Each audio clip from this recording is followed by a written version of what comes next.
What is going on, everybody? Thank you so much for joining me today for episode number 26 of the Car 5 podcast. I'm your host, Joshua, and for this episode, as the title suggests, we're going to be talking about one of the most expensive cars in the entire world. So as usual, let's go ahead and just dive right into it.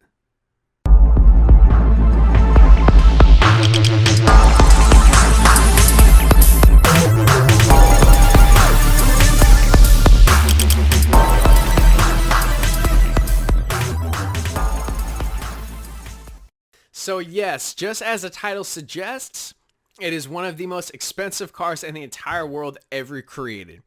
But what is it really? Well, president of Bugatti, Stefan Winkelmann, who's also actually the former president of one of my favorite companies, Lamborghini, as I'm wearing my Mercedes-Benz shirt, they've decided to kind of create a tribute car, if you'll call it, or a modern rendition of one of the most famous and most expensive Bugattis of all time. And that's the Bugatti Atlantic, which is the Type 57 SC, which at that time was the top model of the car. So before we go ahead and dive into what's going on with the new one, we're going to take a trip back in time really quickly and talk about the old one. The old one was created by Jean Bugatti, who is the son of Bugatti's original creator, Ettore. If I'm saying that properly, my French fans, please forgive me if my French is not appropriate. But the Type 57 SC was produced from 1934 all the way through 1940. And again, there's variations of the Bugatti Type Atlantic. The Type 57 SC was the top version and the top model. Now, the SC actually is an acronym for something. SC stands for, if I'm pronouncing it correctly, surbase, basically translates to being lowered, and the C stands for compressor. So it was a lowered Type 57 Atlantic, and it was supercharged.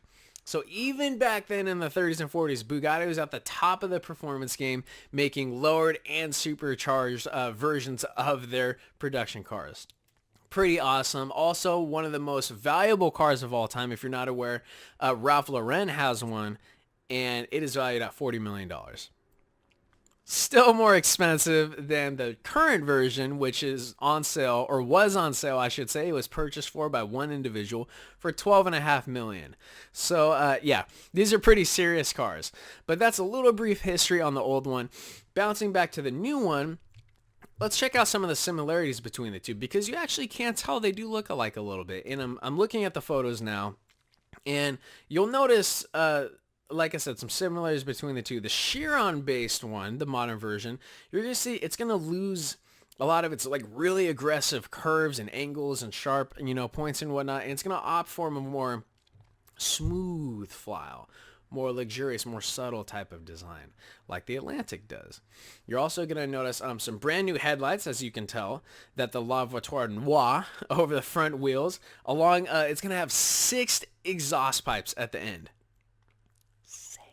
I've never seen a car with 6 exhaust pipes before. I've seen 4, I've seen 2, I've seen 1, and I've seen one really long one, but not 6. 6 is quite a lot.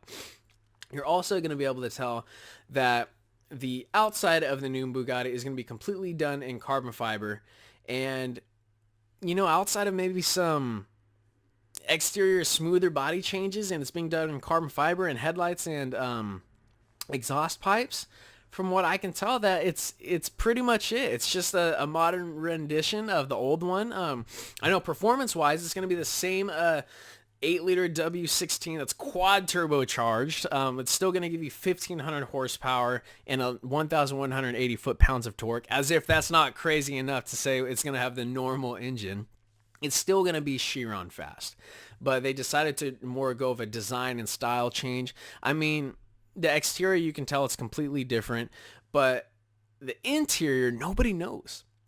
It's such a secret, and it was only sold for one customer, and it was such, a small scale, such a secret project that nobody knew about it until the car was unveiled.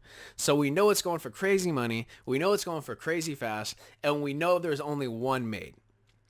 Pretty awesome. I wish I could give you some more insane, crazy details in regards to, any upgraded performance or interior changes, but the thing is, outside of knowing it's got the normal Chiron engine and some exterior body changes, this whole thing's a secret pretty much.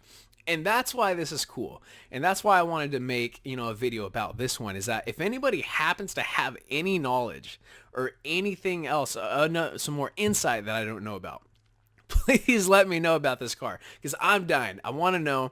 And if we get more info, of course I'll make a video about it.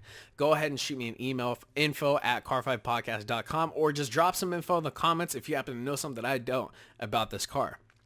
And ladies and gentlemen, that's actually pretty much it for this episode of the Car 5 Podcast, episode number 26.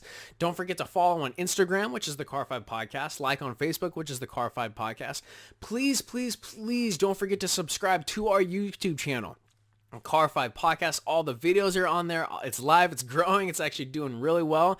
We're coming up on our end of the month giveaway. So remember, to enter in that, you have to subscribe to Car 5 Podcast. Don't forget to tune in for episode number 27, April 26th. And for episode number 27, we're going to be talking about the Koenigsegg Jesko, the brand new Koenigsegg model, and how it is said to achieve 300 miles per hour. Very exciting. Thank you so much, everyone, for tuning in. Please remember to drive safe. Have a great day. Thank you.